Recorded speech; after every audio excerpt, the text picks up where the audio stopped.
இந்த இடத்துல என்னன்னாக்க அந்த படைத்தலைவன் தாவீதுக்கு அவங்க இதுல காத்புத்திரர் தான் ராணுவ தலைவர்களா அங்க வரைச்சு அந்த இடத்துல ஆவியானவர் அவங்க தலைவர் மேல இறங்குறாரு. எதுக்காக இறங்குறாருனாக்கா தாவீது எப்படிப்பட்டவனோ தாவீதோட கூட இருக்கிற தேவன் எப்படிப்பட்டவனும் காண்பிக்கும்படி சத்ருக்கிட்ட தாவீதை ஒப்பு கொடுத்துறாதபடிக்கு தாவீதுக்கும் தேவனுக்கும் பயப்படுற பயம் அவங்களுக்குள்ள ஆண்டவர் போடுறாரு.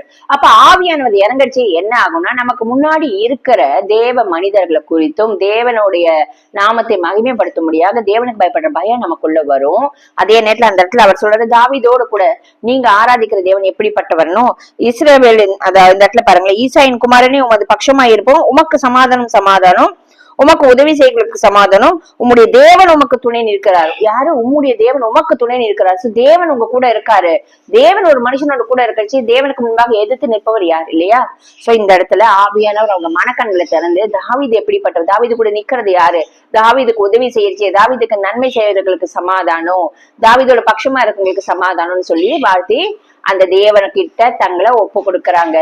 ஜீவனுள்ள தேவனுக்கு சார்பா தாவீது நிக்கிறச்சே தாவீதுக்காக தேவன் நிற்கிறார் என்பதை அந்த மனிதர் கண்களை காண்பித்து கொடுத்த ஆவியானவருக்கு நன்றி. இன்னைக்கும் கூட நம்ம தெரிந்தோ தெரியாமலோ யாரோ யார பத்தியாவது சொல்றச்சே, விசேஷமா ஊழியக்காரங்களை பத்தி அவங்க குடும்பங்களை பத்தியோ இல்ல விசுவாசிகளை பற்றியோ ஏதாவது யாராவது தவறா சொல்லச்சே நாம அதுக்கு துணை போக கூடாது.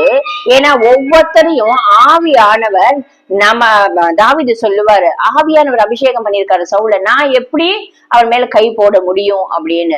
அந்த இடத்துல ஆவியானவருக்கு பயந்து கர்த்தருக்கு பயந்து நம்ம அப்படிப்பட்ட பயத்துல நம்ம நிற்கணும். நம்ம எந்த மனுஷனுக்கு விரோதமா போயிடக்கூடாது. ஆவியானவர் நம்ம மனக்கண்களை திறந்து கொடுத்து தேவனுக்கு பயப்படுற பயத்தினாலும் தேவனுடைய ஜனத்தை, தேவனுடைய பிள்ளைகளை, தேவனுடைய ஊழியக்காரரை, தேவனால அபிஷேகம் பண்ணப்பட்ட ஜனத்துக்கு நம்ம எப்படி இருக்கணும், அந்த இடத்துல நம்ம அவங்களையும் கனம் பண்றோங்களா தேவனை உயர்த்தும்படியாக தேவனுக்கு பயந்து நடக்கணும்னு ஆவியானவர் உணர்த்தி தந்த. அப்படிப்பட்ட ஜனங்களோட கூட நம்ம அவங்களை விரோதம் பண்ணியோ அவங்களுக்கு விரோதமா பேசி எதுவும் செஞ்சிடாதபடிக்கு நம்ம வாயை காத்துக்கொள்ளணும், நம்ம நடக்கைய காத்துக்கொள்ளணும், நம்ம யோசனைகளை காத்துக்கொள்ளணும். ஆமே.